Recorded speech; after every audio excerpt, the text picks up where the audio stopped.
জয় রাম, জয় গুরু। নমস্কার। গল্প কথায় রাম ঠাকুর চ্যানেলে সব বন্ধুদের স্বাগতম। বন্ধুরা, আজ আমি আপনি এত রাগ হইছেন কেন বিজয়বাবুর কাহিনীর দ্বিতীয় পর্ব আপনাদেরকে শোনাচ্ছি। আগের দিনের পরে যা ঘটনা ঘটছিল সেটা এখন বলছি। সেটা হলো, শ্রী ঠাকুর মুচকি মুচকি হাসছিলেন, তারপর বললেন, আরে টাকাটা তো পাওয়া গেছে।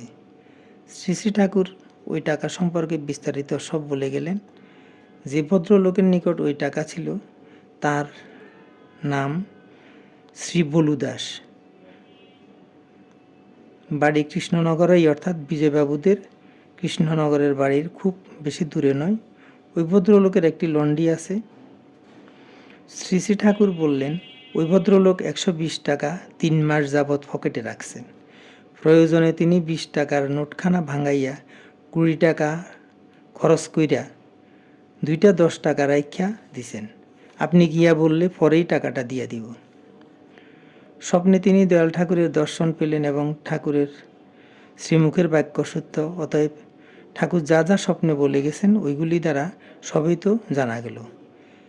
এবার দয়াল ঠাকুরের দয়ার কথা ভেবে তার প্রায় কান্না পেয়ে গেল। তিনি ঠাকুরকে কত অকথ্য কথা বলে বলে বকাবকি করেছেন ভেবে চোখ দিয়ে কয়েক ফোঁটা জলও গড়িয়ে পড়ল। কিন্তু তখন মধ্যরাত, তাই ভোর হবার জন্য অপেক্ষা করতে হলো। তিনি পুনরায় শুয়ে পড়লেন। ঘুম এসে গেল। ভোরবেলা যথারীতি ঘুম থেকে উঠলেন, কিন্তু তখন স্বপ্নের কথা ভুলে গেলেন। সকালে চায়ের ডাক পড়ল। চা খেতে বসে রাতের স্বপ্নের কথা মনে জাগলো।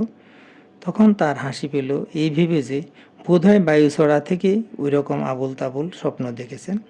তার মেজ বৌদি কিছুটা লক্ষ্য করলেন। তিনি দেবরকে বললেন, তুমি কেবল কুটকুট করে হাসছ, কিছু বলছো না, তুমি কি পাগল হয়েছ? বিজয়বাবু তখন বললেন, এখন চাটা খাই, যদি স্বপ্নটা ঠিক হয় তবে তোমাকে সবার আগে জানাবো। তারপর তিনি সংসারের কাজ সেরে নিজে স্নান খাওয়া সমাপন করে অফিসে রওনা দিলেন। বেশ কিছুটা রাস্তা চলে যাওয়ার পর স্বপ্নের কথা মনে এলো। এবার তিনি ঘুরে শ্রী বলু দাসের নিকট গেলেন। হঠাৎ ওই কথাগুলি বলুবাবুর নিকট কীভাবে উপস্থাপনা করা যায় ভেবে তিনি বলতে প্রয়াস নিলেন। দাদা, আপনাকে একটা কথা বলি। ভুল তো মানুষ মাত্রেই হয়, আমারও ভুল হতে পারে। আচ্ছা, আমার 120 টাকা হারানো গিয়েছিল, সঙ্গে একটি চালান ছিল। আপনি নাকি ওই টাকাটা পেয়েছেন? বলুবাবু বললেন, কে বলেছে? এবার বিজয়বাবু খুব সমস্যাতে পড়লেন। কি উত্তর দেবেন? ঠাকুরের কথা বললে যদি ভদ্রলোক বিশ্বাস না করেন, যদি আবোল তাবোল কথা ভেবে কিংবা অপমানজনক কথা ভেবে বিজয়বাবুকে মারধর করেন, ইত্যাদি ভাবনা বিজয়বাবুকে তাৎক্ষণিকভাবে জড়িয়ে ধরল। তিনি চুপ করে রইলেন। বলুবাবু পুনরায় জিজ্ঞাসা করলেন, কে বলেছে? বিজয়বাবু অত্যন্ত বিনয়ের সঙ্গে বললেন, মনে কিছু করবেন না, আমার গুরুদেব আমাকে বলেছেন।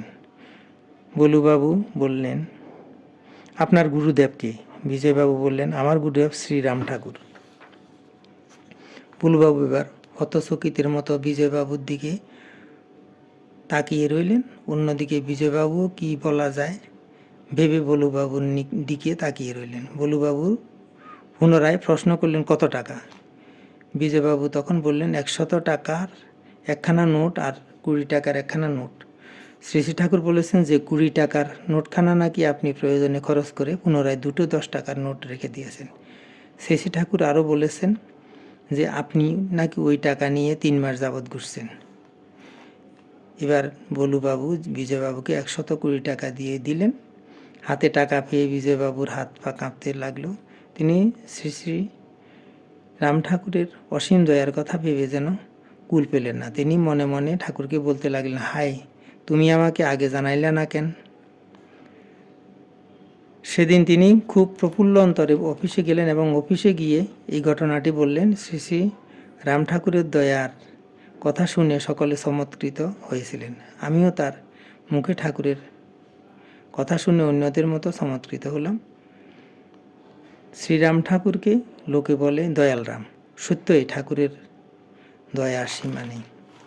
বন্ধুরা, এখন আমি দু একটি ঠাকুরের বেদবাণী থেকে বাণী পাঠ করে আপনাদেরকে শোনাচ্ছি। ঠাকুর বলেছেন, চিন্তা করিবে না, প্রারব্ধের ভোগ শেষ করিয়া দিতে পারিলেই সংসারের গতাগতি গুছিয়া যাবে।